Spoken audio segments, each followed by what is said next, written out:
It is 5 minutes past 9 o'clock. A very good morning and a warm welcome to you all who are tuning in to KFM Views, People and News, or as you know it, KFM VPN. I'm your host, Judith Ateem, and today is Saturday, October 25th, 2025. Well, as you all know, the pomp is over. The nominations have been signed, sealed, and delivered. The cheers have died down. I'm talking about the recent nominations of our MP contestants. The cheers have died down and the reality of the race is setting in. So our topic today is a crucial one for every Ugandan voter and every aspiring leader. MP nominated. Now what? Moving beyond the pomp to the people's priorities. Today we're diving deep into what the electorate should now demand from their candidates, how candidates plan to translate nomination success into tangible community development, and what it takes to move from a politician to a true representative.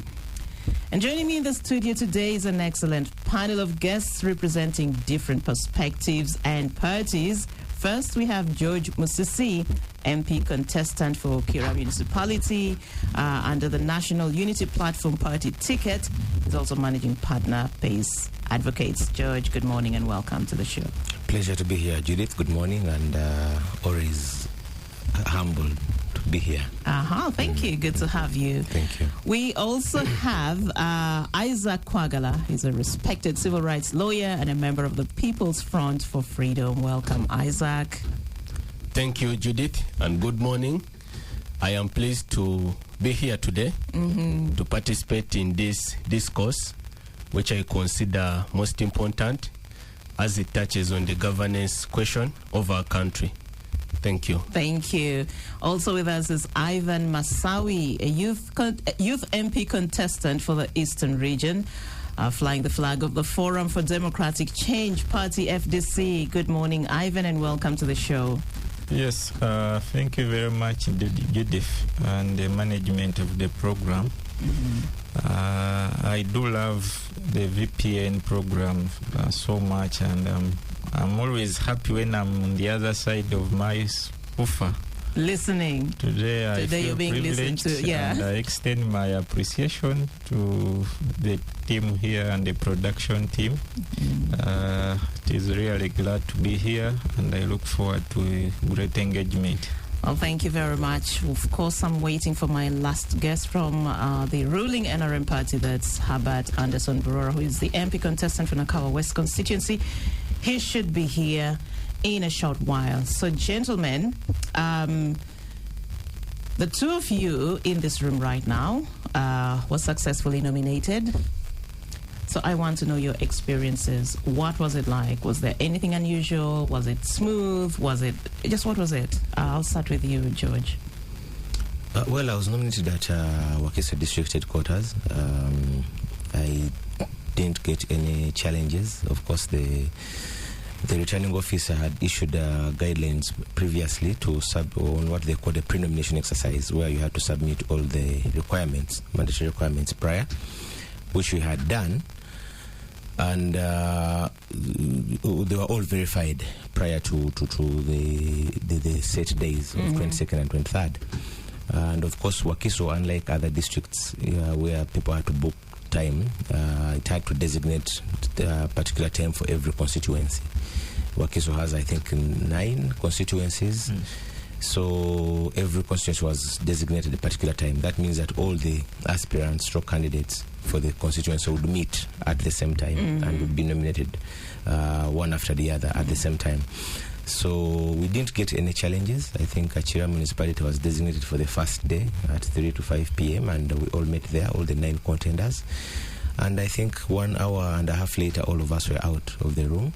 So I don't think we encountered any challenges. At least even not just for Chira, but all the Wakiso. I didn't see anyone who was stopped. I didn't see any candidate who had any issues. So I think it was seamless for speaking for Wakiso. At least even from the NUP, none of the aspirants who later turned candidates got any challenge, and I even from the other parties I didn't see anyone captured in the media as having got a problem with Wakiso. So I think it was quite seamless. Smooth. Okay, very good. Ivan.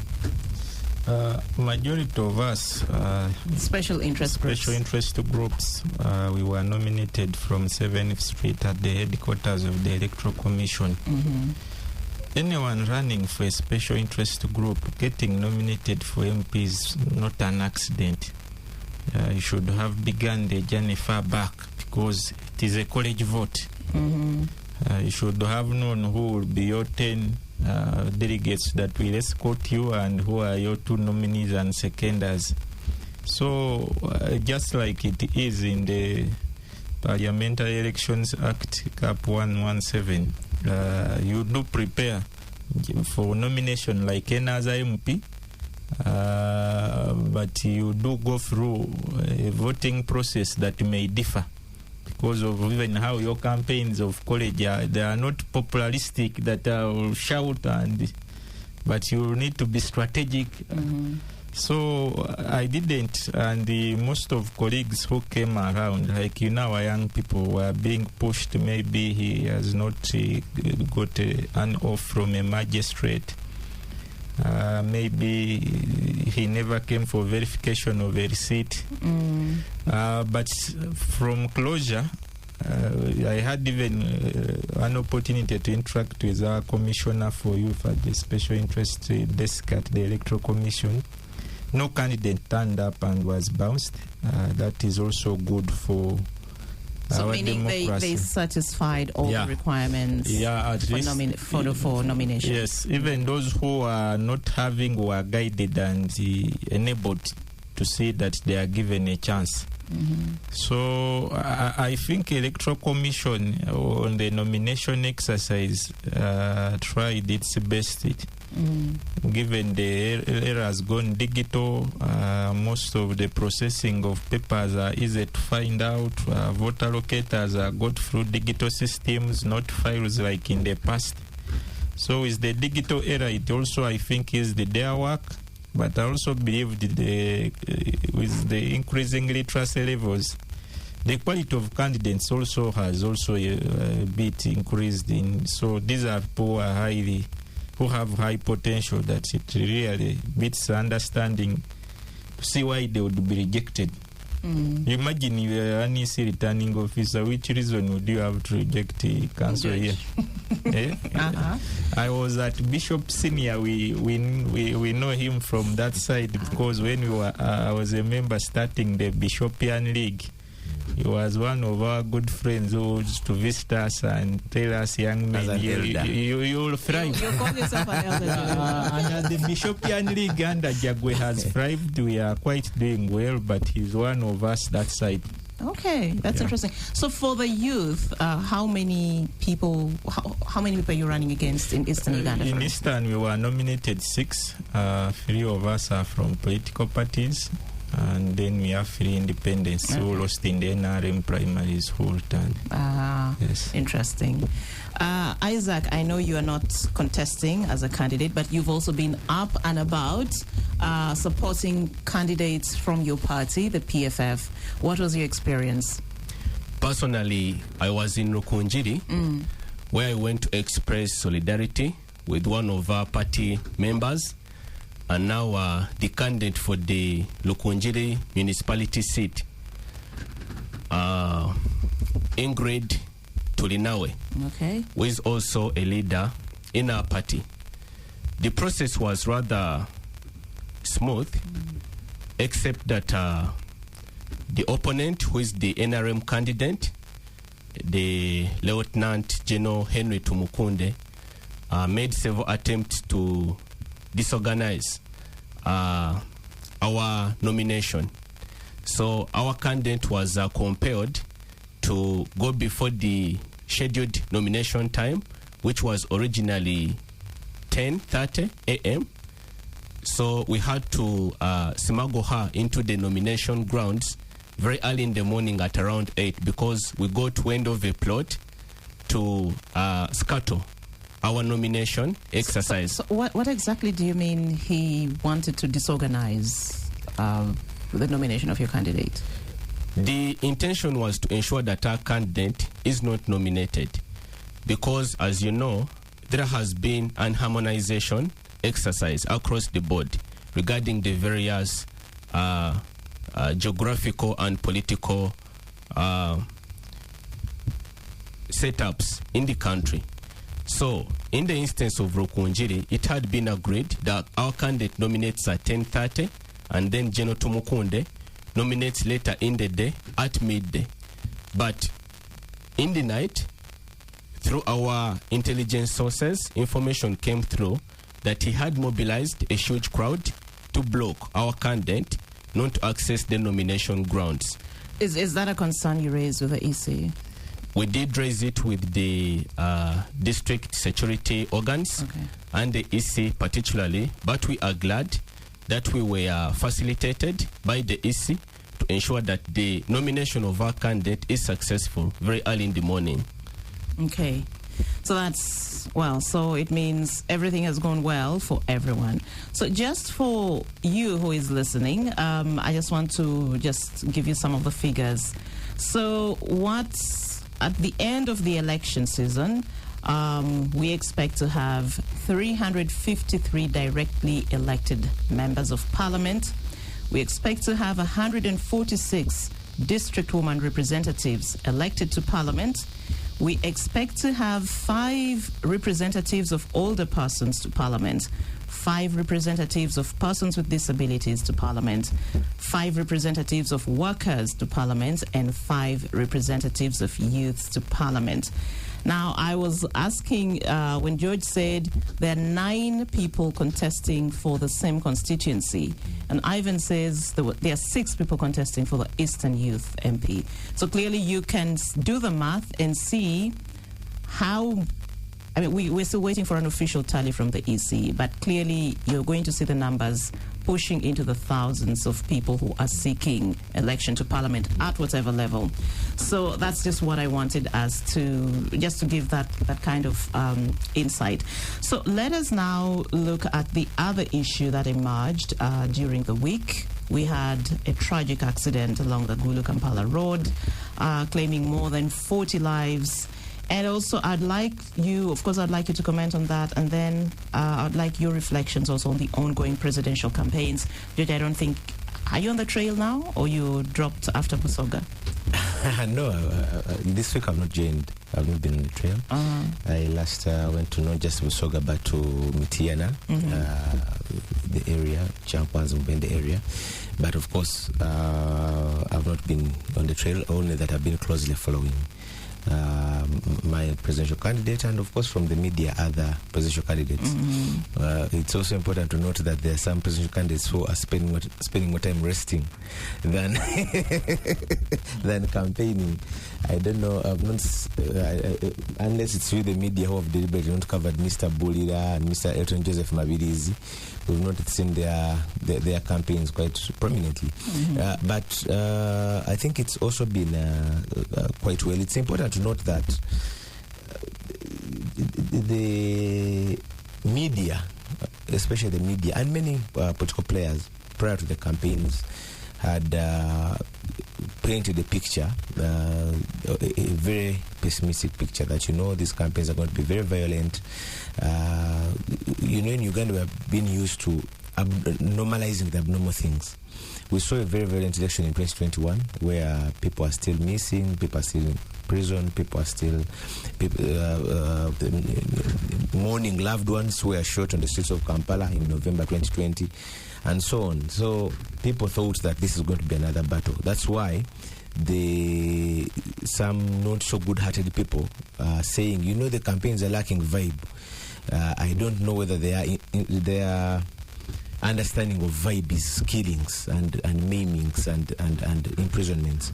So the normal thing should be that presidential candidates should campaign, should reach people all from all walks of life, even from busy centers. This business of saying that, you know, you shouldn't disrupt, even people in busy areas need to. This campaign is a general election. It happens once in 5 years. What makes you think that it's only people in villages who should listen to a presidential candidate? A presidential candidate has a right to reach people everywhere, just like the people who work in busy centers have a right to hear presidential candidates and get their message. So for on the part of our candidate, of course, the usual disruptions happen by sending, even in instances where I saw where they try to derail by sending you to the farthest ends of the district to ensure that you spend more time moving. That's why many times, because they have to do 2 districts per day to catch up with time. They have only 100 days, which include rest days, and there are more than 100 districts, as we all know.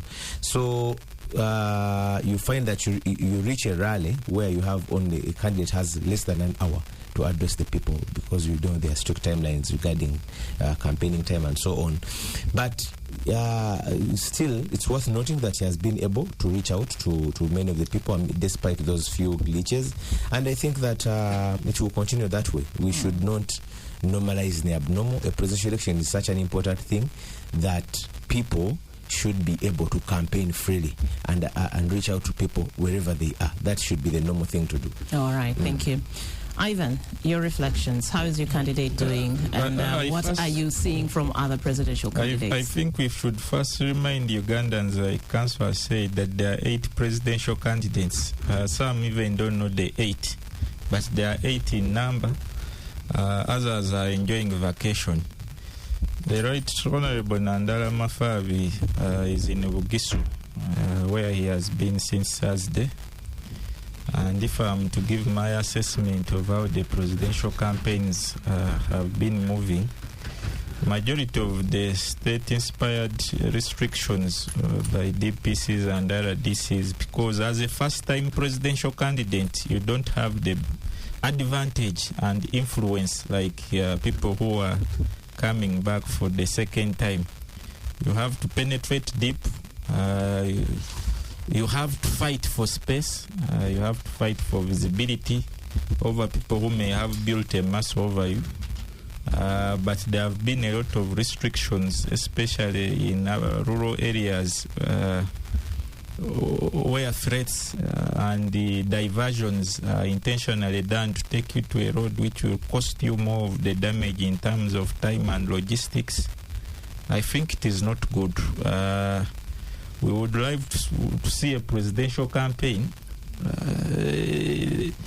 that really improves past even the mindset of people thinking it should be violent. Actually, when council says people are saying it is not, the last violence never happened in October, it happened on November 20th. So violence is also not only a responsibility of government, but even you participating. Why are you thinking government should be violent on you? I think it is a mindset challenge that as Ugandans we need to know that anyone can be a perpetrator. Yeah, some people, it should not be that we should incite government that why are you now not... It is not their responsibility to be violent, and neither is our responsibility to be on the receiving end of violence. It is our responsibility to see that campaigns, because politicians, you may look at a campaign in very many angles. There are people making money, organizing. I tell you, I was the Honorable Nandala. We send money to every place we are going, someone to organize a public system, a stage, what.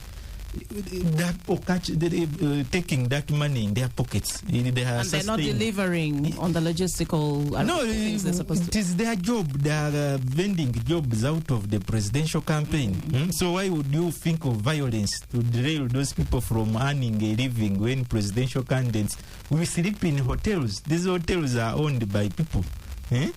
There are media bloggers who are building their accounts, and those who charge out of a presidential campaign. I think it is high time, as we move towards a very turning point of the country, to begin seeing how best we manage our elections with better packages of how the citizens can benefit, apart from voting alone, but even the voting itself, because you will see that even most presidential candidates are not on issue-based politics, but either on fights. I will fight for you here, I will abuse for you the other candidate. They have no accountability. Because if you've been here for more than 5 years, you have to be where you're going. You're giving accountability of the past, the now, and the future. But if we're having presidential candidates who campaign less than the councillor, They don't have a clear sense of direction on what they intend to do, where are they picking. Because we all need to accept that there is a sitting government and there is what he has done and failed. You can't come to address as if Uganda has woken up today morning. You need to show status, you need to show where you're going and what you're improving. So, basically, my assessment is that people saying it is not a vibe, those who enjoy vibe, but us who love to see a campaign where people are changing demographic voting patterns, where people are being voted because they spoke of certain issues that are touching society in a more clarified way, pragmatic in nature of the solutions they intend to provide. Where conflict between security forces and presidential candidates is less. Because I can tell you, there are candidates, if you give them time, what the energy you use and the publicity he gets from you harassing. The Honorable Munyagwa was in Paris and he was harassed from going for lunch. It made him a full rally because you refused him to go for lunch and everybody was asking, the man wants to go and have pilau, you don't want him to go for lunch. So why? Because the presidential candidate, we are looking... carrying his plate. Yes, the presidential candidate is the first, someone going to sit in the first office of the land. There should be not someone going for a campaign rally and you place an helicopter where he's going. I think we should accord some respect to a presidential candidate, whether you believe in him or not. Okay, yes. Thank you, Ivan. So Herbert Anderson Burora is here with us. Herbert, you're welcome to the show. He's late like his boss. Why are you late? Yet for him, at least he's younger. The other one we understand. I don't know why this one is late. Because you are in waiting. Those of us who are waiting for have much bigger responsibilities. So that's why you are waiting. Good to have you, though. Thank you. So Herbert was, of course, nominated duly also for Nakawa West constituency NRM position on the NRM ticket. How did it go for you? Well, we had no major issues to address. Just that we had I experienced something that we had a number of people who were aspiring but didn't know what to do. Because I think we had more than 30 candidates from different constituencies who had turned up for a nomination, but in actual sense they had not followed the processes. Some had not verified their documents, some had not booked the time for nominations. That's in Nakawa West? No, because they all nominated from Muntinda. Yes. Yeah. The whole of Kampala nominated from Muntinda, which is in Nakawa West. So by the time we reached there, I reached there at 2. My nomination time was at 3. But I realized that there are people who had come at 9. Some sat up to 2. They had not verified, even gone on to go and check their documents. And I think some were not nominated because they did not meet the requirements needed. And that is as a result of a number of people not following the processes required, not inquiring and thinking that maybe all is well. But besides that, I think we didn't have much. Security did its job of managing the crowds, of managing the nomination centers, and also other issues that could have erupted as a result of a number of things. So I think we had a smooth nomination time, and I doubt if there are major incidents in our area, except for other parts of the country where I saw different cries from different candidates. Okay. Isaac, let me come back to you on the ongoing presidential campaigns. Again, I know PFF does not have a presidential candidate, but also you've not decided as a party who to throw your weight behind, right? Your thoughts, your reflections on what's going on the different campaign trails. All right, let me first reflect on the fatal accident that happened in northern Uganda by firstly expressing my condolences to the bereaved families, but also secondly to convey my best wishes to all those that were injured and pray for their full recovery. The accident in and of itself is also a reflection of the broader governance challenges of our country, because for the longest time this has been also a growing trend. There have been several initiatives by the government to ensure that this problem is addressed and arrested, but much to the disappointment of the wider public, the trend seems to be spiraling out of control by the day. The fatalities keep on increasing, but the plan to intervene when these accidents happen also seems to be disjointed. Fortunately, this time round, I think the president came in and has compensated the bereaved families with a token of 5 million to help with the funeral arrangements, and for the injured, 1 million. But that's not enough. Beneath that and beyond that, we need to see concrete efforts by the government, especially as regards the performance of the traffic police. Because especially if you are traveling on the highways of this country, you realize that most of the traffic officers are really complacent in the performance of their duties. They stand by the roadside, but they are more notoriously known for the other misdeeds, which is corruption. So they wave you down, and then if you happen to have something in the pockets and you negotiate well, they will let you go, despite the gravity of the traffic offense you've committed. So the point I am stressing is that we shouldn't look at this accident as a random happening. Far from it. It's an accident, yes, but we are saying there is a contributory aspect by the government on account of its compliance. So to respond to the question regarding the presidential campaigns and their conduct, it is true, PFF as a party, we have not fielded a presidential candidate, albeit we have been exploring different mechanisms to cooperate with our fellow actors in the opposition. And fortunately, Council is here in the studio. He can bear me witness that we have expressed our goodwill to all the actors. We have had a series of discussions only that I think are regarding a few quite critical elements we've not been able to entirely agree.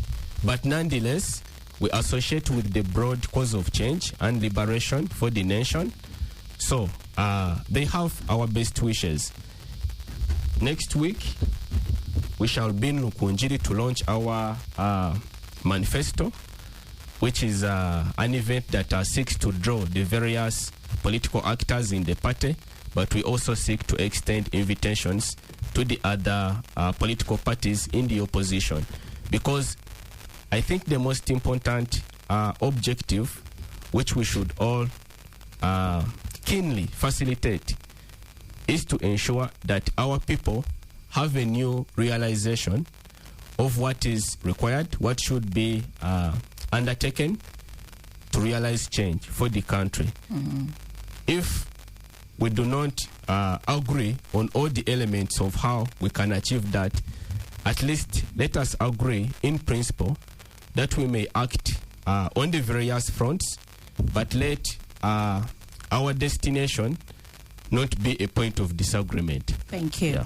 Thank you very much, Isaac. So let's take a break, and then when we return, Herbert, I'll give you the microphone again, just for you to reflect on the ongoing presidential campaigns, especially from the NRM perspective. That's after the break. Welcome back. It's 9:39 a.m. This is KFM VPN. My name is Judith Atim. I'm your host. Today, our topic is MP nominated. Now what?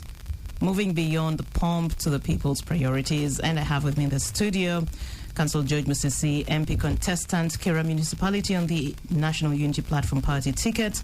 Ivan Masawi, Youth MP contestant for Eastern Region on the FDC ticket. Isaac Kwagala, civil rights lawyer and member of the People's Front for Freedom Party. And last but not least, Herbert Anderson Burora, MP contestant for Nakawa West constituency on the NRM ticket.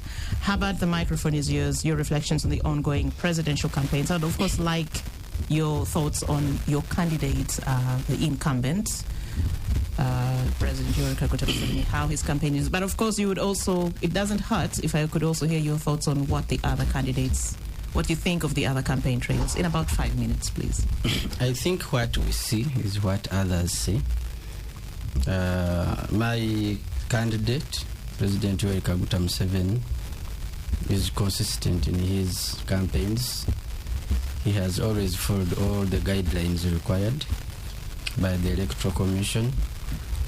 He has tried so much to make sure he doesn't interrupt business. He finds the rallies in the designated places. On the side of issues, yes, the president just improves his manifesto because he's the incumbent, and all he has to do is to explain what he's doing, what he intends to do, the add-ons, and I think there are those who demand something new. How do you demand Narongo to be I think that would be absurd. There is nothing new apart from making sure that the country is run in the right direction, is to make sure that the policies address the prevailing challenges. And for those thinking that there is no vibe in the election, what is the vibe about? But the challenge we have is that all elections globally, I think the framers have tried to fit into the shoes of the framers of democracy and the elections, and what?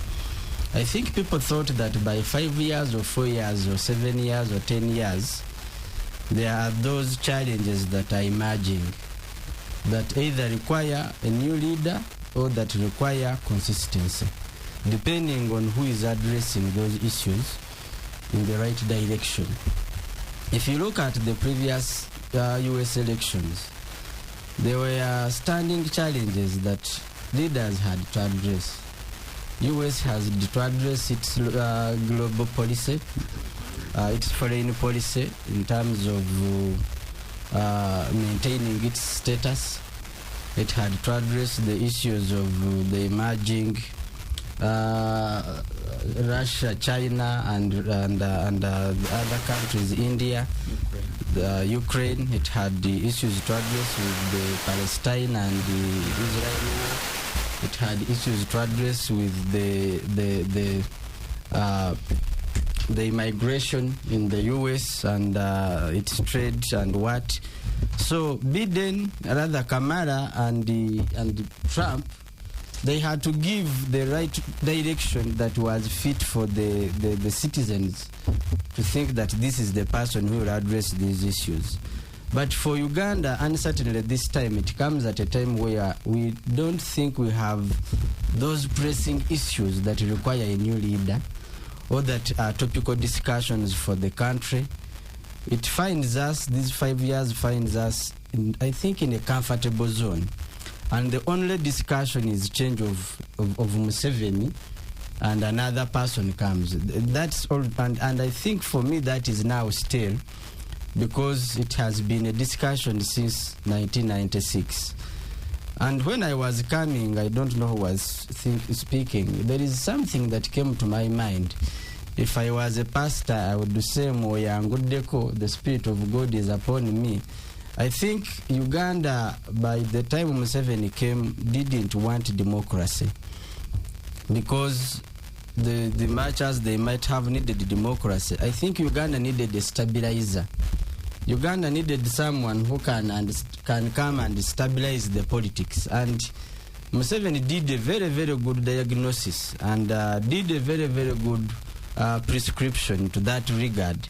And at the moment, that's why every time we go into an election, the discussion actually is not about who is coming. The discussion is, at least Museveni, this one might be this and that. So these elections are going to come and we are going to elect without purpose. We are going to go into polls without purpose, and we are going to elect a person just because we have an obligation that every 5 years we must have elections. But they have no purpose. We have an election where we don't have people even addressing emerging issues. You have people copying and pasting manifestos, reviewing. You have people discussing not their manifestos, but the current manifesto of NRM. I am going to remove PDM.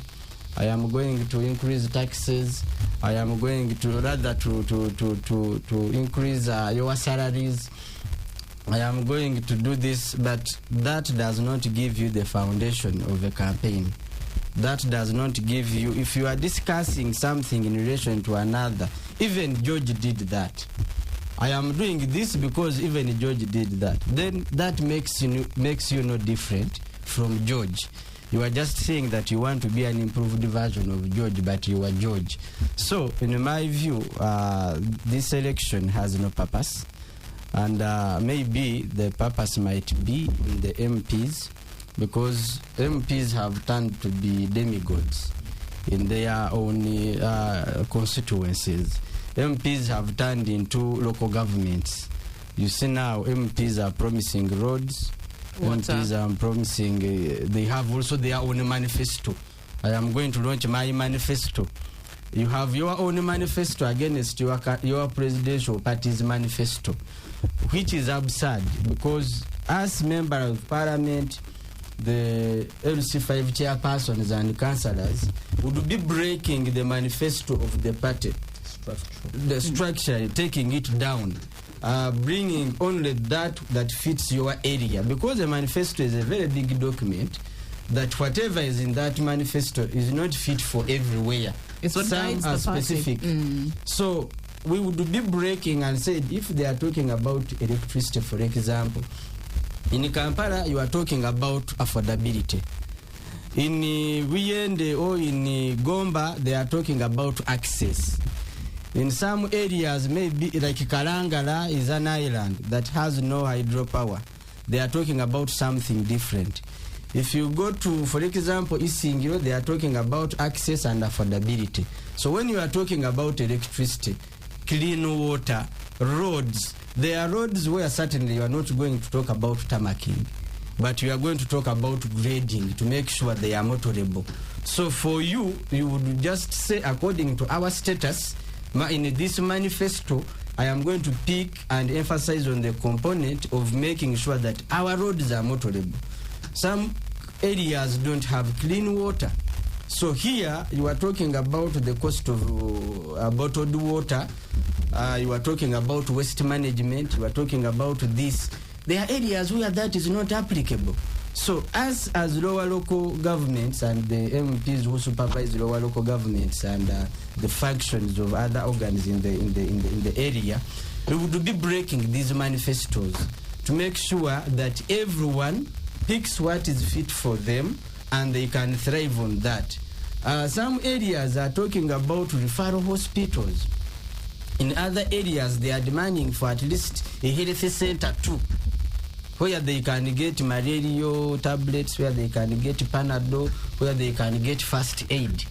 And you are not addressing or even trying to fit into that in my area, we need at least a health center too. So when we are here, everyone is discussing national referral hospitals, this and that. We are not addressing the issue of theft of medicine, which is a component in someone's area, and that is the issue. But you hear someone is also discussing the standard gauge railway. He's far deep in Kabongo. The standard gauge railway cannot help you in Kabongo. That is the discussion that is not fit for you. In your area, what is required is something different. In your area, you will have issues of cattle rustling. In your area, you have issues of education mishaps and health. But you are in Kampala discussing SGR. Yes, an MP is a national person who does the legislation for the country, but fitting everyone into the manifesto, addressing our issues according to our localities is the burden now we must look into. And lastly, I think we are entering also into an election where the electorates are also confused. They are demanding, someone is in Karamoja, but he's demanding that the MVP buys them boats. So you want to buy for you a boat in Karamoja where you don't even have a shallow well that can do anything for you. So the challenge is the electorates are also confused. They don't know which leader is fit for them. We have gone past the era of saying Broda attends burials. Oh, Broda he drinks with us Marwa, or Broda drinks with us. I have told you before a story. I went to, there's a constituency in Kamuli called Bugabra North. I have a colleague there, my long-time friend John Taylor. When I was at RCC in Rubaga, he called me and said, I have a meeting in my constituency. I have invited all teachers to see how we can address their economic challenges, to stop depending on their salaries. So I made research, I called here and there, and we went, had a very wonderful day, suggestions. We met head teachers, asked them to stop buying from Kampala and give contracts to their teachers to do business. We had head teachers and the proprietors of some schools where we are telling them, give canteens to your teachers so that they can run those canteens and get that extra, pay of some of their needs. We said, now don't buy this kabalagala and what from someone else. Give some of these logistical stuff to your teachers so that they can address some of the challenges that salaries cannot address. So at the end of the day, in the evening when we are leaving, a fellow colleague whom I don't want to mention for some reasons called him. I said, Taylor, I heard you are training teachers. He said, you are going to waste the constituency. You are going to spoil the area. Those things you don't do. You are bringing Kampala things to Kamuli. So Taylor asked him, what should I have done? I said, you come in the evening with your 5 millions. You pass in all trading centers. You go in every bar, buy Waraji for 500, buy Marwa for 200, buy this. Make open bar for Waraji and Marwa for that day. Then you go. People will sleep talking about you, and you wake up talking about you. But what you are bringing, and that is an MP who is supposed to transform that area, who is supposed to make sure that that area, in terms of economics, in terms of health, in terms of education, in terms of, it is improved. So that's an issue of populism versus substance. That is the issue of populism. And so many people are doing that. So many people are just targeting to make sure that they have those people talking about them, but because they bought Waraji. So we have a long way to go. Then in addition, I don't know whether it's worth saying, in addition, you have also a misguided or a headless opposition. What is wrong to say? That's why I said it is. I don't know whether it is worth saying. No, it was not worth it, but it has already been said. We have a headless opposition. I am sorry to say this, but I have to say it. I asked in my area, and I have asked so many people, including the president, the vice president, the deputy president of NUP, how many meetings have you held in your area to sensitize people on how to do business, on how to improve their business, how they can acquire cheap and affordable loans, rather cheap and patient loans, how we can lobby to make sure that we have a few things addressed. If you have your Mudara woman who is running a business of 100,000, running to a money lender for a loan, there is a very big problem. This problem could not be yours to address. This problem could be for you to relentlessly ensure that, for example, the PDM we have, the PDM was a solution for some of those things. Because the PDM, I want you to wind up, so because I see Isaac has he wants to say something. A lot of times beyond 5 minutes. He has even lost track of what he was saying. Now he's winding up himself. Wind up, and then I come to Isaac. Because I am summarizing all of it. But I am saying, for example, in the PDM, where you have 100 millions coming to a parish in a financial year. This 100 million is supposed to be a revolving fund. Take, bring back. Someone can borrow, bring back. Someone can take and bring back on an interest of 6%. The moneylender's interest is 25 to 30%. If this woman is borrowing at 6%, at any time they want to come and get some money, you can see that you have addressed a very, very big economic challenge and financial challenge in the area. But what happens? If my brother gets, I have not heard him, but most of them, when they get to the radio, when they get to the microphone, the first thing they want to abuse is partial development. Let's come to Isaac. Yes, Isaac, I see you've been burning for... No. He has a lot of things to say. Please. No, they said we are headless, so maybe PFF is PFF headless. Anderson has made quite a few patent mistruths, which I think cannot be left unchallenged. The first was to suggest that the country does not need democracy, or that democracy is not a legitimate aspiration of the nation. Far from it. Firstly, his leader, the current president, promoted the idea while launching his Bush war struggle against the past regimes of Obote and the Okello brothers, that the restoration of democracy was the first imperative and justification for that war. Secondly, democracy is a constitutional imperative and aspiration. It is the very reason as to why we have elections at this moment. Despite their issues, despite how they detract from elements like credibility and fairness, but no one should come to a public platform and suggest that democracy is pointless in the country. Then second is his unsubstantiated claim that the opposition is pointless. I think, to me, I would interpret that as an implicit admission of failure by the NRM government, because the opposition essentially, in a more democratic dispensation, is supposed to counter the government in a principled and effective manner. But what their government is doing is to muzzle, block that space where the opposition is not in a position to counter them, take them on the basis of their policies, on the basis of the legislations which they push through parliament, which are largely oppressive.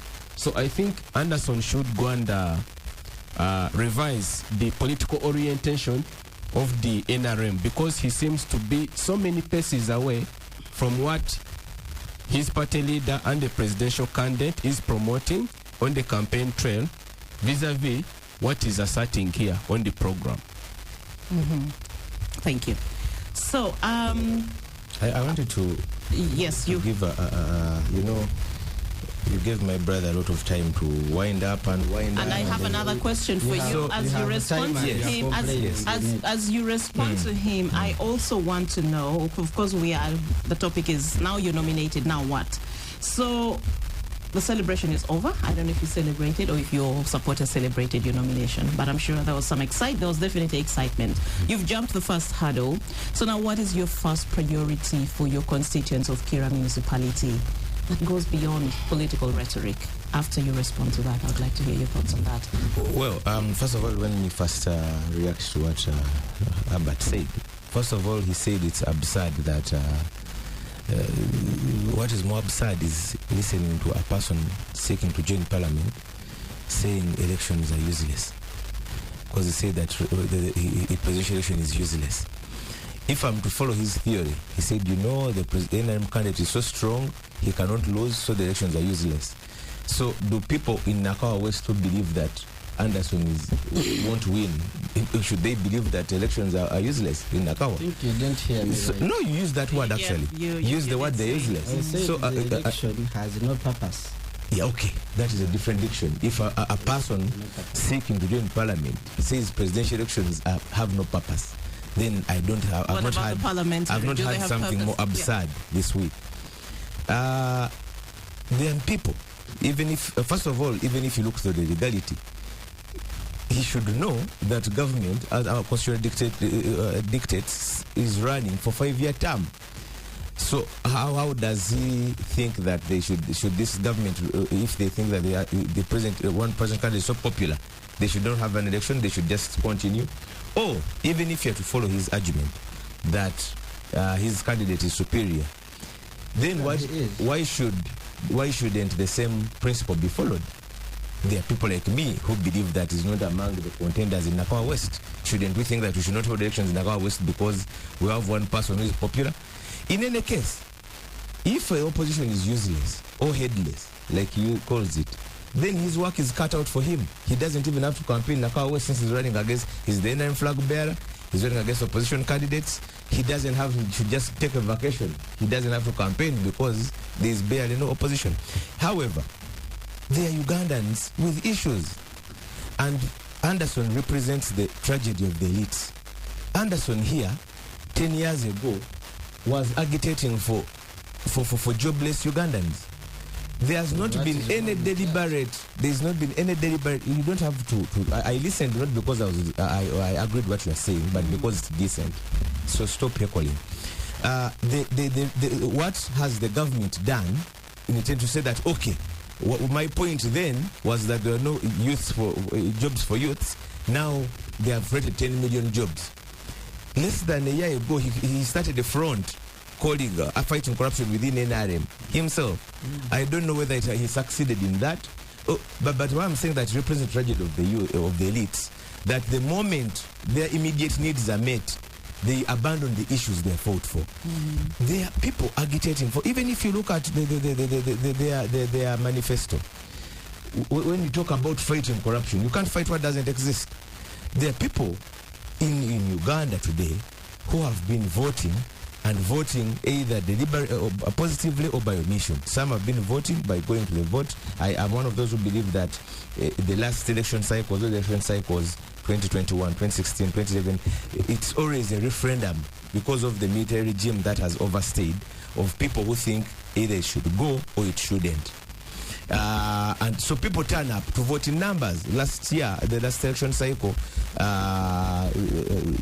the official results, and I'm using my words deliberately, were that 35% of Ugandans were. But then there's also a huge number of people who don't come out to vote, possibly by just words saying, okay, this is useless. And this has been even said by some people in NRM. On to your question, Judith, what are your immediate plans? First of all, perhaps we could take a break and then you return, because I'm seeing the time, it's 3 minutes past 10 o'clock. Let's take a break and then you will let us know what your plans are for the people of Kira Municipality. But also before that, Ivan, it's also a similar question. You're running for Youth MP Eastern Region, and your constituencies, it's quite diverse, it's complex, it's immense. It has varied challenges from unemployment to education and so on. How do you, as a young contestant, intend to convince the thousands of delegates that you can effectively manage these varied problems, these diverse regional priorities? We'll hear from you both after. Welcome back. It is 6 minutes past 10 o'clock. This is KFM VPN, and we're saying MP nominated. Now what? Moving beyond the pomp to the people's priorities. In the studio with me, I have George Musisi, MP contestant for Kira Municipality on the NUP ticket.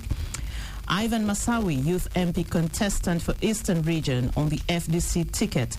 Isaac Kwagala, civil rights lawyer and member of the People's Front for Freedom Party. Herbert Anderson Burora, MP contestant, Nakawa West constituency on the NRM ticket, and I'm your host, Judy the Team. So, George, let's go to you now. Your priorities, what is the first priority on your agenda for the people of Kira Municipality? going beyond the campaign rhetoric? I don't know what you call campaign rhetoric. What I call sometimes messaging.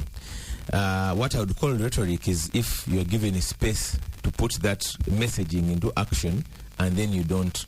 So we can call the NRA manifesto rhetoric because no one can believe that they are fighting corruption.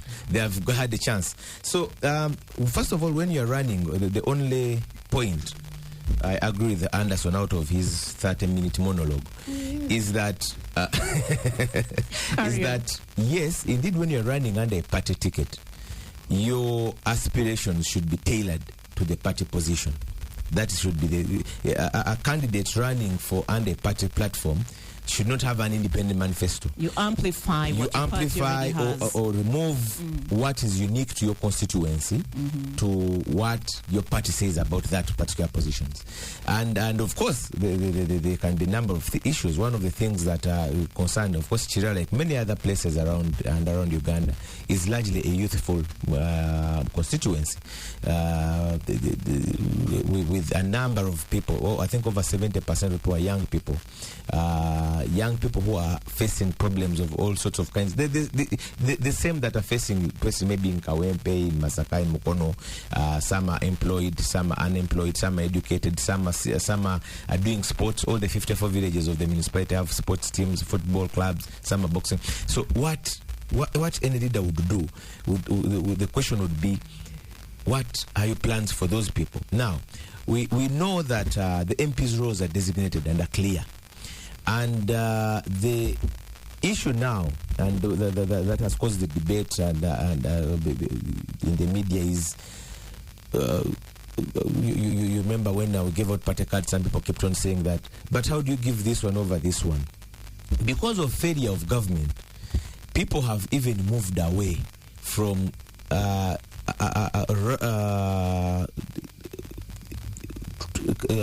gauging a parliamentary a member of parliament from not from their roles but from how far they relate to the community needs.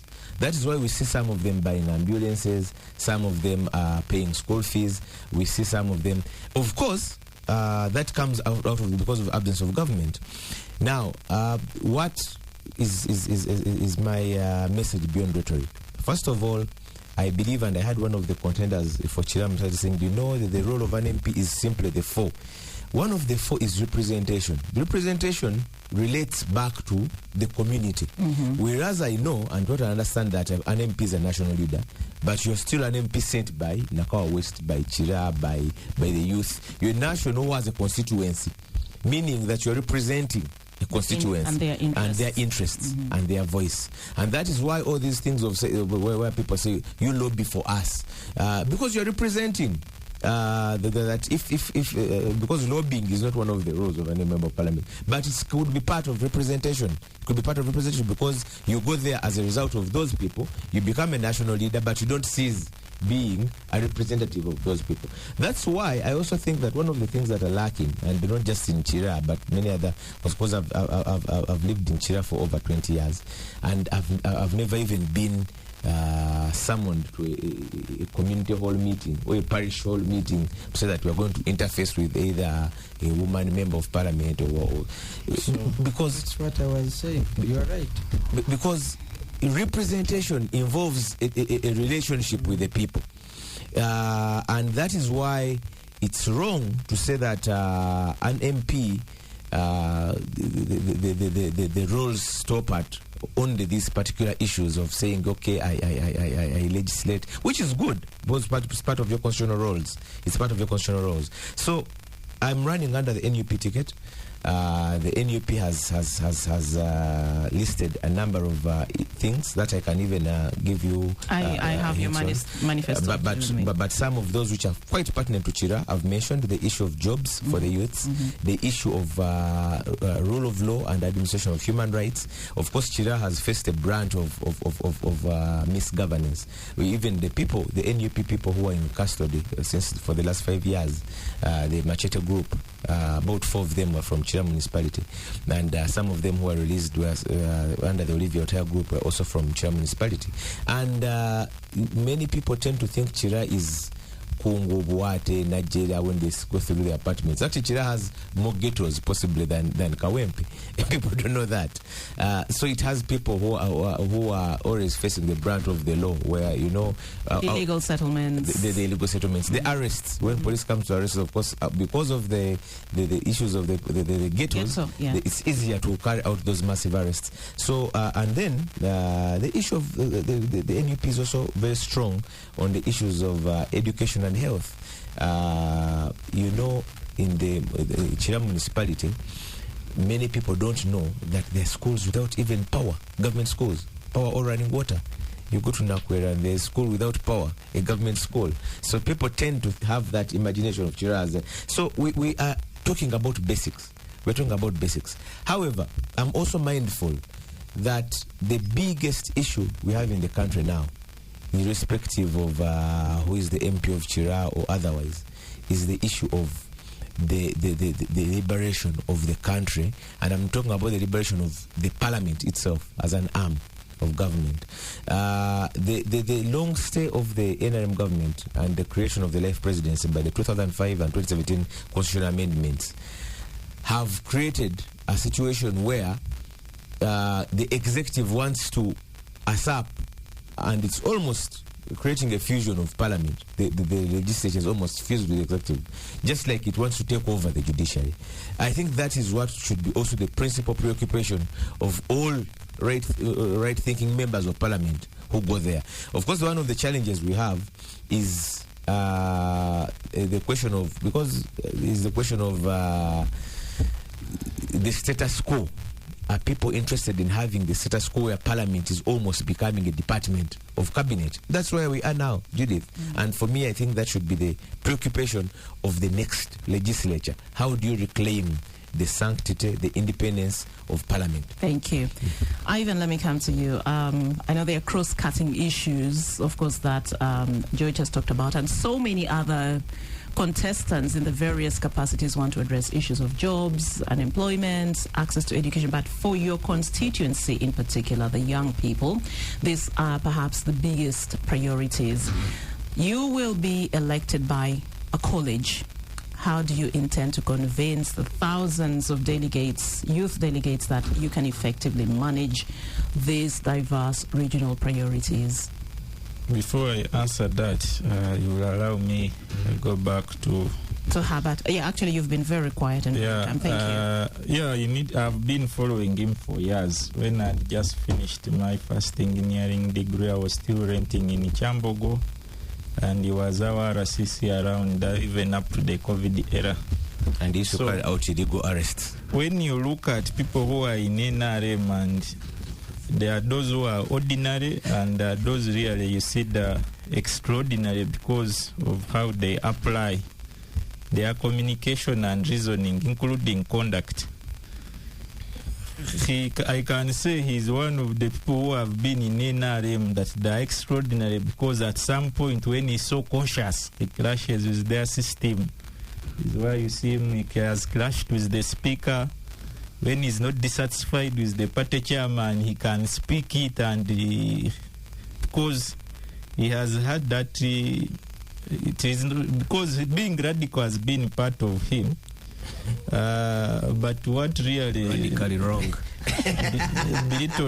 when you belittle conversations of where you, because leaders, you speak to spirits. Sometimes you don't need to speak to promises, to pledges all the time. You speak to spirits. For example, when he was an RCC, there were statements he could make, and we say by standards of RDCs and what it is fine. Honorable Anderson Urora can speak that, because RDCs major mobilizers. But now he was there wrongfully. Is why you see he left and is running for MP, because he knows his potential and his capabilities. I don't think he left there because he thought he belonged there. There are his friends who are still struggling for those appointments, but for him, he knew he was there wrongly. So I expect him to have spoke, because I cannot say there are not facts from some of the statements he raised. Some are very factual, 100%. But whenever you're a leader, you concentrate on the sensitivity of hope versus fear. You can't be a leader preaching fear to a country where you also say you're a solution provider or you're part of its solution.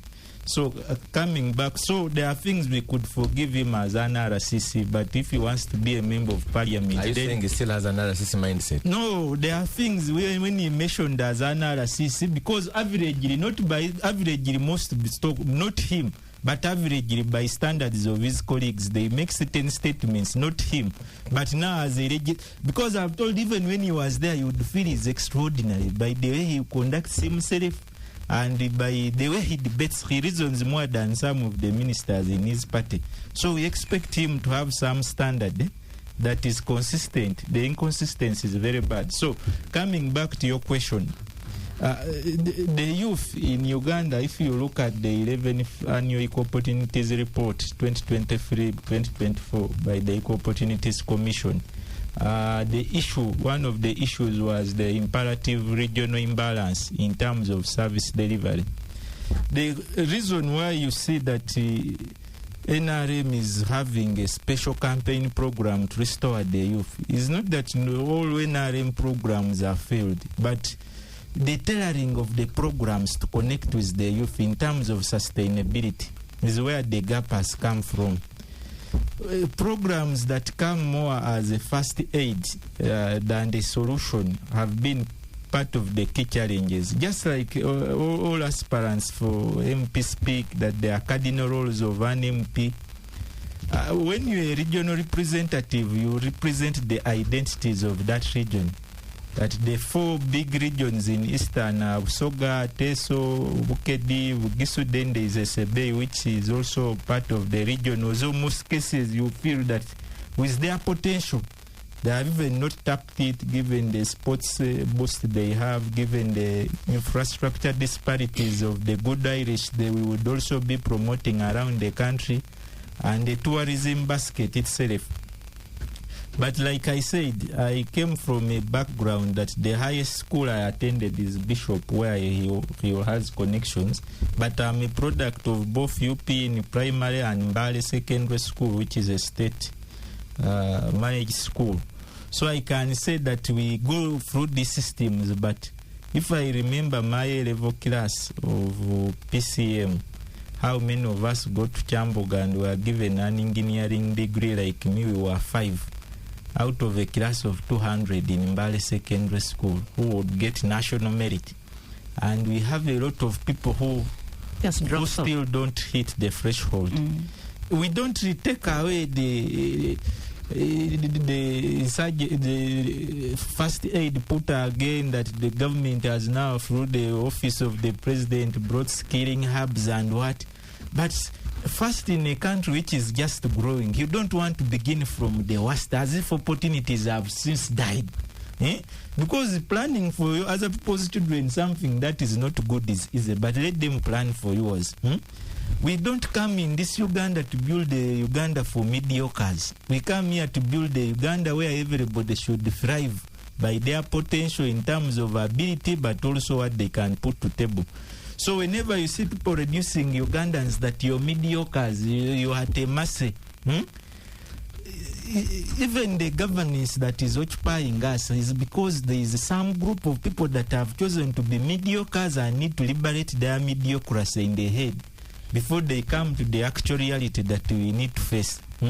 So, coming back to the issues, there have been issues of agricultural produces. In Bugisu, there is an issue of coffee. We feel the way government handled it should be revised because the privatization has taken course, and our cooperative that was only revived to sustain the region will now not thrive very well. In Busoga, there has been an issue of sugarcane. These issues are still very pertinent. There have been issues with our lakes, people in Namayingo and the likes, still in eastern regions where we have Lake Choga. There are still grappling issues within that. We need to see that a government that is taking governance comes out and gets sustainable solutions. There have been a very big issue of infrastructure. Where I'm born originally in Bududa, we don't have a Tamaka road. and I know government has priorities, but what beats my understanding, it has been in the budget for 15 years. If it was not in the budget, I would forgive the current government, because governance is also sometimes about priorities. You will not impress everybody because it is human nature.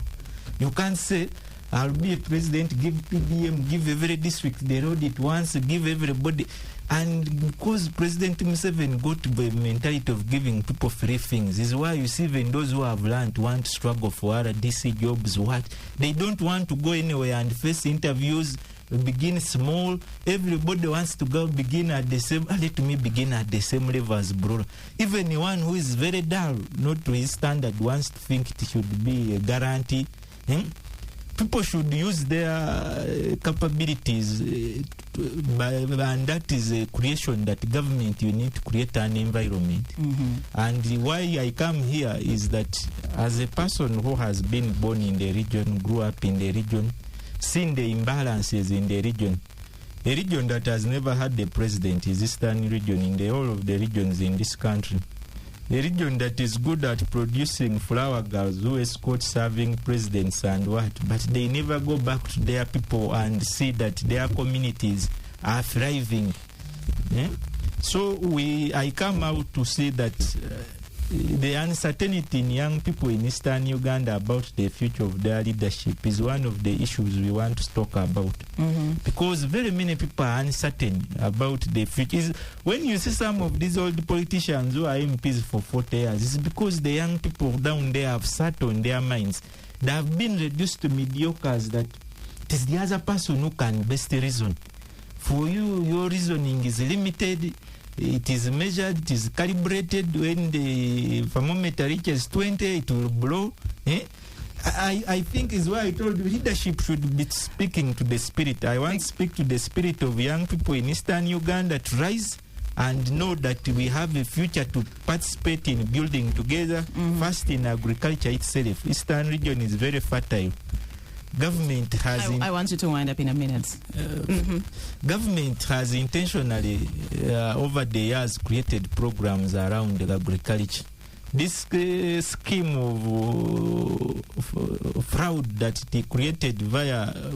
the challenge with PDM had too much fraud, unlike NADS and the other systems, that fraud was a bit limited because their intervention in terms of target was agriculture, and when development has come, I want to see that government opening something that is wide in terms of access to resources was also deprived agriculture. So most of the young people begin to see it as a dirty profession, and it remains again for the rich, because they will buy you off to buy a border, and because the agricultural produce prices are fluctuated, the return on investment is still low. So these are issues we want to see that we speak with the government that is going to be in charge, to see that the pertinent issues that rise the life of our people are addressed. Thank you. I want to come to you now, Isaac. Yes, you're not contesting for any position, but you have been following the nomination exercise. You are an astute political observer.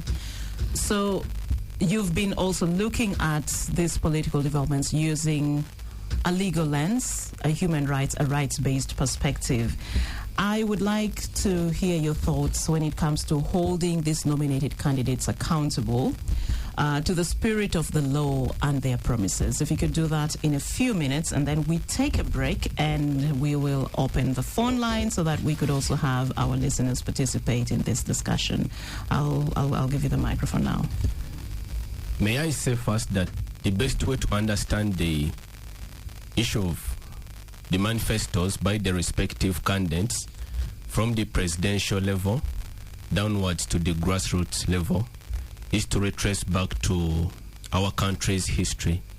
If you like, make a critical reflection. And I'll take you back to the year 1999, where Dr. Chiza Besigye published his seminal paper titled An Insider's View of How the NRM Lost the Broad Base. In that document, Dr. Besigye details the basis for his principal disagreement with the NRM party, a party that he helped to found, having actively participated in the 5-year Bush War struggle. One might wonder, why do I highlight that history? That history is relevant because since the year 1999, what I consider to be the core and correct political messaging, which is still relevant today, is that the objective, the aim to restore the citizen to their rightful and legitimate position as the chief constituent element of the state has not yet been achieved. And this is since independence. The current president made promises, if anything, actually, to counter Brola again. His self-stated chief objective was the restoration of democracy and the rule of law in the country. It's now 40 years down the road, and I mean, you can make your respective analysis of the situation and reach your independent conclusions. But let me go back to the point that, to me, it is still the singular and consistent, most relevant political message up to date. Because if we do not have a liberated citizen, if we do not have a dignified citizen, then it won't matter whichever initiatives you're trying to devise to ensure that you improve their material conditions, because it now seems to me that the NRM is solely focused on improving the material conditions of the citizen in terms of their economic well-being, in terms of their daily sustenance and subsistence, but there is no active effort to ensure that the citizen is dignified. The citizen is empowered to think of themselves as the most important factor in the entire setup of the state. So this stays a persistent challenge, because the fundamental character of the NRM government is to now supplant the position of the citizen and replace it with the gun. The gun, in other words, is the modern citizen under the NRM state. So this is a very challenging reality for the citizen, and if the citizen does not appreciate the gravity of this reality, then woe unto us, all of us collectively. I therefore want to disagree fundamentally with anyone who makes the suggestion that ideals like freedom and justice are simply abstract notions or aspirations. If anything, justice and freedom represent the very essence of humanity, because without justice and freedom, then who are you? You are just, any other, perhaps, expression. You could be a commodity. You could be an article for sale in a supermarket or in a shop.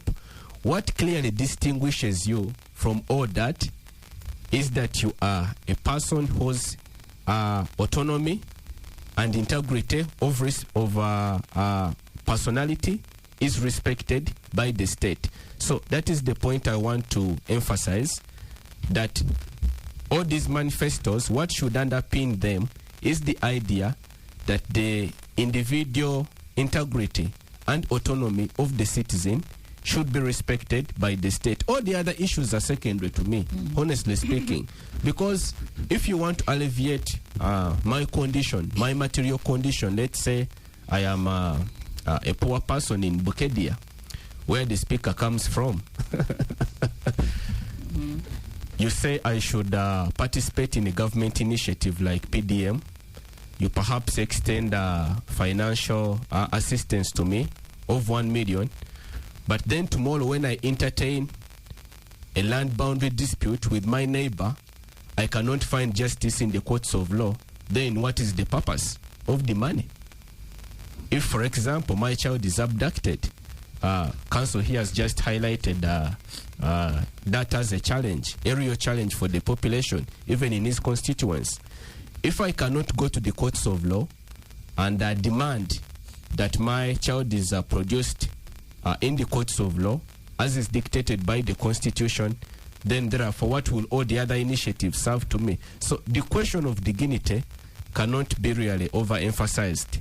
And to me, that is the core. All the rest is second. Thank you very much. So we're going to take a break, but then after the break, if you're listening, feel free and give us a call and have your say on the discussion that we're having. Your MPs have been nominated. Now what? What are the issues that you think they should prioritize?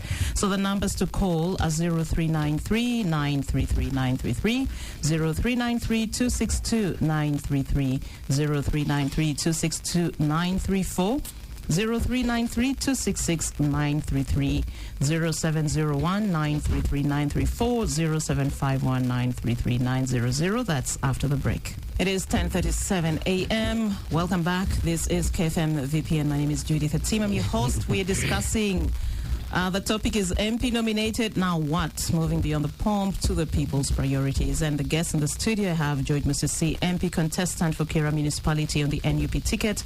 Ivan Masawi, Youth MP contestant, Eastern Region on the FDC ticket.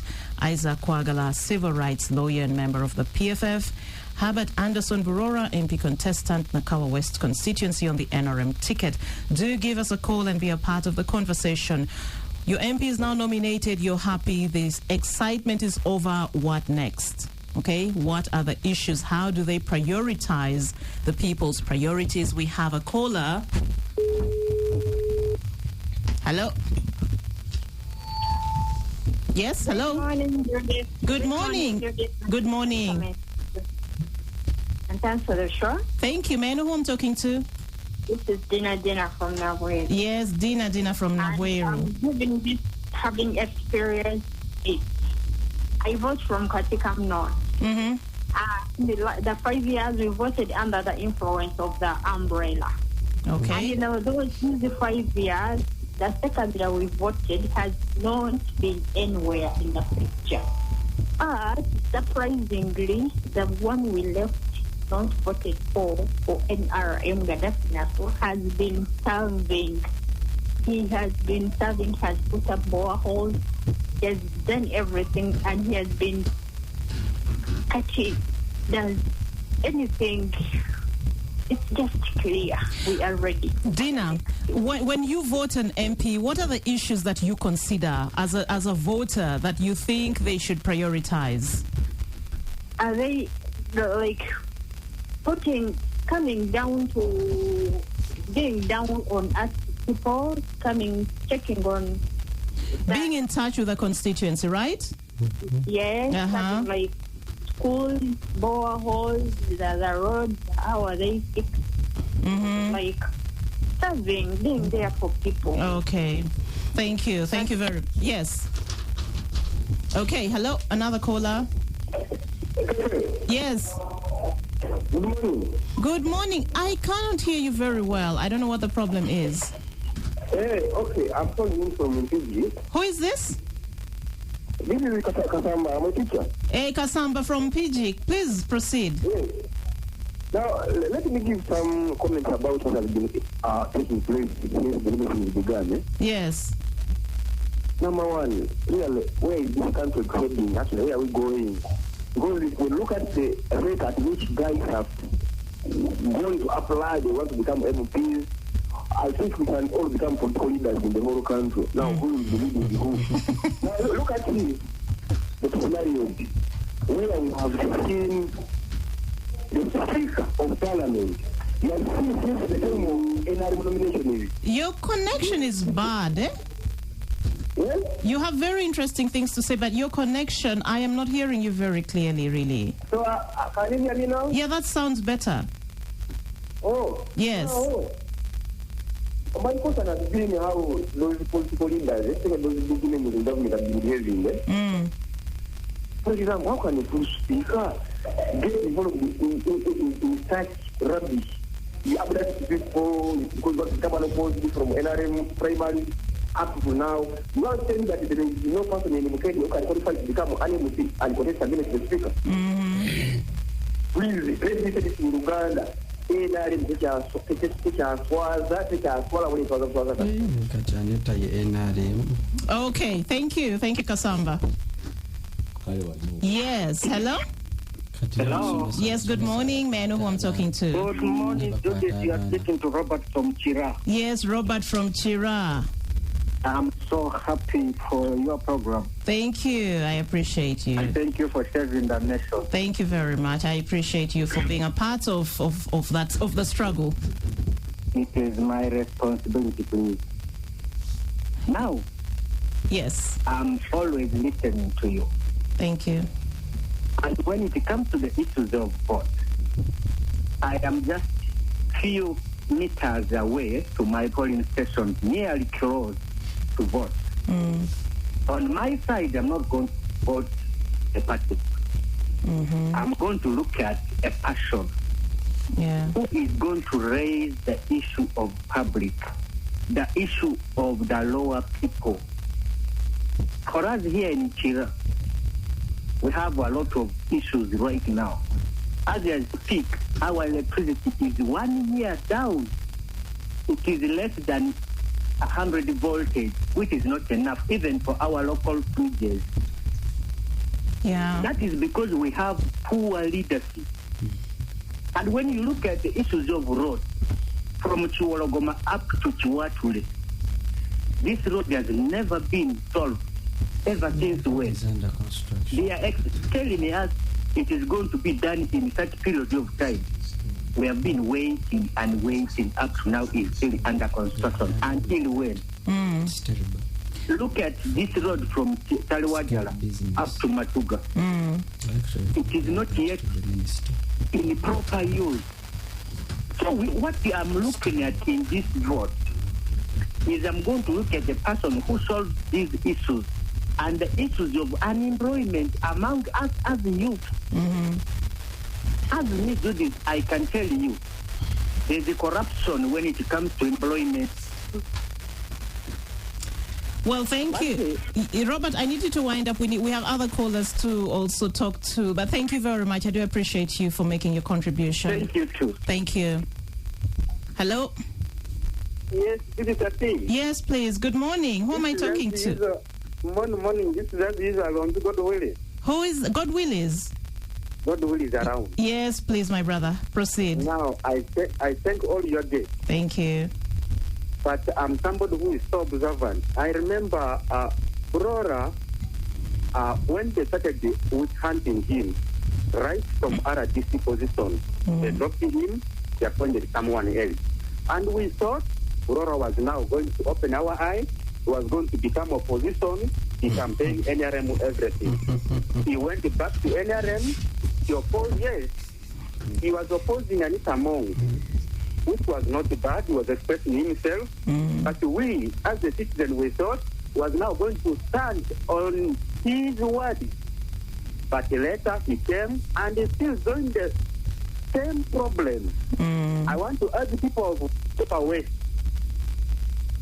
to look at him properly. Otherwise. So do you feel betrayed by the fact that he chose to remain in the NRM instead of going to an opposition party? Do you feel like... That is the biggest mistake. He betrayed you? He betrayed us. Okay, thank you. Thank you very much, God Willis. Hello? Hello? Hello. Yes, good morning. Oh, morning to you, madam. Thank you for calling. May I know who I'm talking to? My name is Akabwai. Who? Akabwai. Akabwai. Yes, please. Yes, I'm calling from Kumi. From Kumi. Yes. Proceed. Yeah.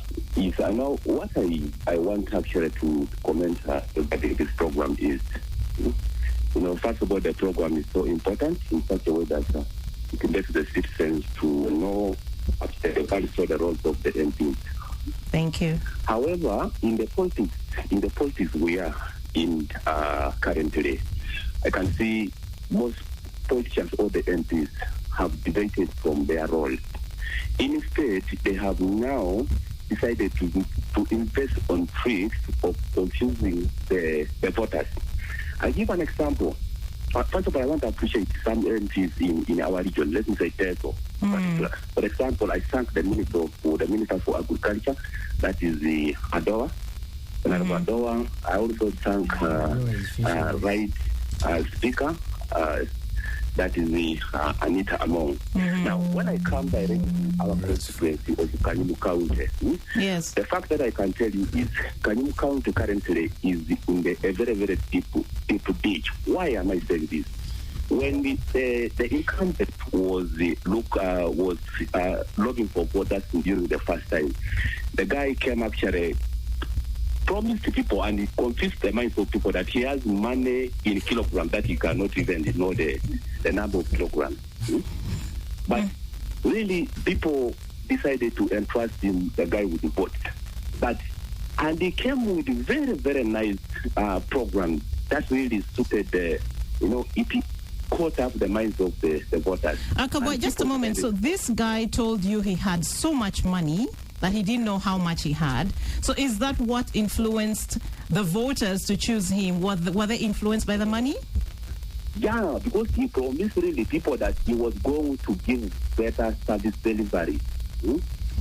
So, but do people know the roles of an MP at the grassroots? Because even if you elected him and he had so much money, certainly he cannot use his own money to deliver for his people. What I can say, completely, he has not delivered what is expected of the area member of parliament. I am not a politician, but I'm the concerned citizen. Of course. Because I'm the bone of the area. Thank you. The issue of politics. Yes. Thanks, Akaboy. I do appreciate you for your contribution. Maybe we'll take one more. No. Your connection is poor. Let's just drop that. Hello? Yes, hello. Yes, please. Good morning. Yes, this is Bodo Patrick calling. Who is that? Who is this? Bodo Patrick calling. Patrick? Bodo, B-O-D-O. Bodo. Yes. Yes, Bodo, where are you calling from? I'm calling from Matuga. From Matuga. Yes. Yes, please proceed. Judy, thank you for the show. Thank you for listening and for calling. Actually, I'm a concerned citizen of Uganda. But I thank for the moderation and the case you have hosted them in the KFM. Thank you. But the issue is, actually we are in the season of the political. Yeah. The problem we are seeing, all guys who are campaigning, they have a good manifesto. But we as a... Hello? Yes, please. Yes, okay, kindly proceed. If you could just summarize what you're saying very fast. Actually, what is, we are facing 2 months. This government, or whoever come in, you have to look forward. It's the same when you go to somebody's office to ask you which part of the country you come from. So I didn't want to divide Uganda, or Uganda, we have to benefit for our country. Okay. Because you cannot say which part of the country you come from. Which means that's the sign of segregation. Which is unfair. Yeah. We are suffering in our country like we are foreigners. So does that happen when you go to look for maybe opportunities like jobs and so on? That's when you encounter these kinds of challenges? Bodo? I think we lost him. Okay, I think we'll probably stop at that. Do we have more callers? Okay, hello? Oh, what a blessed Juma. Oh, Juma from Busega. Yes. Good morning. Yes. Good morning to my sister. Juma, I'm giving you 1 minute, so you have to really be very fast because I need my panelists to also respond to these issues that are coming up. Thank you very much. 2016, basically brought this manifesto. Museveni scooped some of the manifesto of basic about concerning the taxes. Now, if someone today talk about some political parties from opposition, they are testing. They are the one who did this part. They were exemplary for that. Number 2, service delivery. Now, this some of these members of parliament, 15 years, 3 terms in the office, the same road, the same tarmac, same dust. At least I feel like, let me bring Nasolo to come and do for me to meet people. Are we together? Umbrella. Thank you, Juma. Thank you. Okay, I think we'll leave it at that. So Dina from Nabweru says in the last election they voted the umbrella, that's Noop, but they're disappointed with the way their elected person has performed. Instead, their opponent who wasn't elected is more responsive, more in touch with the realities on the ground. Kasamba from PG is saying, where's the country going? The high number of people running for elective office should concern all of us. He's also concerned about the conduct of some of our big shots in government, elected politicians. He's given the example of the speaker and what has been happening in her constituency. Robert from Kira talks about issues of voting. This time he will not vote a party but a person who will address the needs of the people. He's highlighted the fact that the roads in his area are in very poor state. Electricity is in short supply, etc. God Willis is not happy with Borora. He's disappointed, feels betrayed. Borora, he thinks, should have joined the opposition and not stayed with the NRM. Akabwai, meanwhile, says most politicians have deviated from their role. They have resorted to playing mind games with voters, while Bodo from Matuga is decrying the lack of meritocracy and is very concerned about segregation, especially when people are in search of opportunities. Very quickly, gentlemen, they're not questions really, they're just concerns. But Borora, I think I'll start with you. Someone feels betrayed. I should add, Borora had a pressure group called NRM in opposition. Yeah, I don't know where he put all those t-shirts which had printed. I have my strong beliefs, and I think those beliefs are meant to make sure that as a party we keep in shape. Yeah. And rebuking my own doesn't mean that I am an enemy to them. Someone was telling me yesterday that he was in a meeting and one of the persons responsible in this government was telling them as a group that you should not misunderstand Borora and think he is against the system. He's reminding you of what you ought to do. Right. And you see, I don't believe in people who think there is something wrong. Let me run away and go where I think it is okay. I think I am responsible for cleaning or even making sure that those that are surrounding me are doing their cardinal role. If you run away, you leave bad people behind. You don't solve the problem. And you don't solve the problem. So what I don't believe is getting an individual and you institutionalize that person. Saying that because this has done this, the entire thing is wrong. I think that is a wrong also perception or belief in most of the people that when you quarrel in the NRM, you go in opposition. Those who have gone in opposition, what have they solved? What have they done? We have had these issues. We had actually had good politics. We had Kawanga Semogerere, who was Minister of Internal Affairs in the government post the Bush War, who after the restoration of the constitution went and competed against Museveni. People did not say, you have been working with him. No, he had a duty, he had a contribution to his country.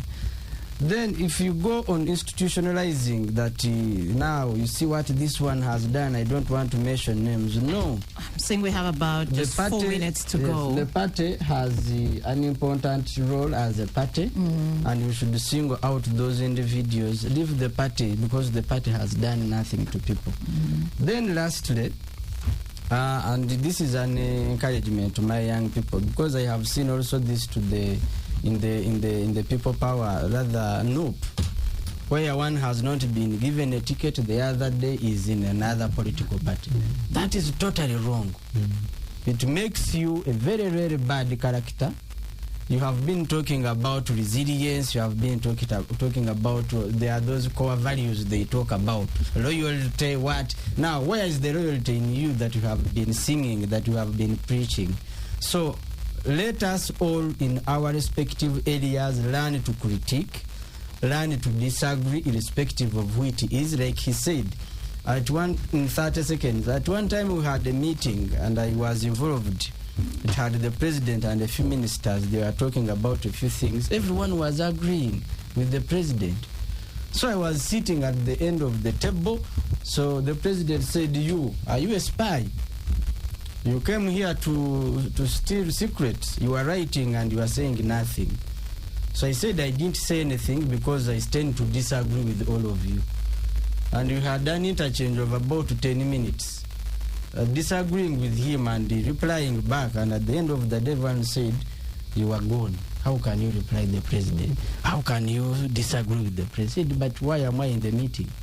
I think I was asked to come. Maybe I can give a contribution of my thinking. But it's because most of them were driving towards their own interests. At the end of the day, your interests are limited beyond your apartments, beyond your bedroom, beyond your good cars, beyond the education of your children. It is okay. It stretches beyond to the others in the same community who would share on this these similar benefits. Let me hear from Isaac. We just have actually now 2 minutes left, but it's okay. My examination of majority of the responses from the callers reveals an apparent mismatch between the constitutional benchmark or the standard for parliamentary representation vis-a-vis the expectations of the grassroots supporters who are the voters. And I think for me, this is a serious problem for our governance outlook, because going forward, the voters should appreciate that Parliament is a national forum. It should, in other words, reflect on the major governance challenges that face the country and then devise solutions to those challenges. So the idea that because a legislator or a representative is in touch with the grassroots, but when they are not performing to the required constitutional standard of representation, which has 4 major components, I need not repeat them here. I think that is something that we should be concerned about, especially as the actors in the governance space. This is where the entire problem of the emasculation of Parliament, the cooptation of Parliament by the executive is emanating from. Okay, Ivan. Thank you very much, Judith and fellow panelists, for the contributions. And I also appreciate those who have been part of the show, the listeners, the representatives of people as a result of how those people think and what drives those people. The current legislators are as a result of what drives people and how they reason. So when someone calls and says he's regretting, I voted Sekabira and now Nasuru Gaddafi is better, it was what was driving him then was Sekabira. So it is a call to all people voting outside there. When voting, there are all candidates are eligible and nominated, but it is as a result of voting and a leader who is extraordinary in saying that he is pragmatic and consistent, like the Honorable Brora said. Not leaders who change because of cards, because of situations, but leaders who are built to see that they are consistent with the message. Because solutions brought by leadership are not short gain problems that I'll go to Parliament 5 years and everything I promise. But you can see someone who started the journey, who has initiated something. So I want to thank you and the viewers. I wish you a blessed weekend. Thank you very much, Ivan, and you, George. Just I'd like to use my 30 seconds to, one, appreciate the listeners and the panelists, but just to make a comment on the issue thrown around about the bloated size of our democracy. Yes. As the national platform, that's one of our cost-cutting measures that we're fronting in our manifesto. We want to cut down the size of Parliament, cut down the size of the political bureaucracy, other DCs, there's so many districts. The law mandates a particular number of people to be in a constituency. The bloated Parliament has come as a result of our bad politics, where we keep on gerrymandering districts to create more NRM MPs. Constituencies like Chira, like Nakawa, like non-Nakawa, Nansana, Busiro East should have like 3 MPs each, but they have not been given because they know that they elect opposition MPs. Then you have a constituency which has less than 20,000 voters. It's 11. It's time for news. If a person is good Ivan here is running against my friend Wandukwa, but they are both very good people, and we're offering the country two good choices. Even if you merged, a good person will always come on top. Thank you. Thank you very much. And we are not going to give them a chance. We are not going to go into another VPN 2-hour show. Thank you very much, gentlemen. George Musisi, Ivan Masawi, Isaac Kwagala, Herbert Anderson Gurora. My name is Judith Atim. I'm your host.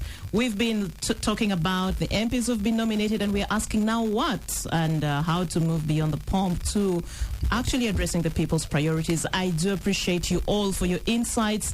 VPN returns next Saturday at the same time. Please join us then. To you all who tuned in and those of you who called, we send our appreciations, and we do wish you a pleasant weekend.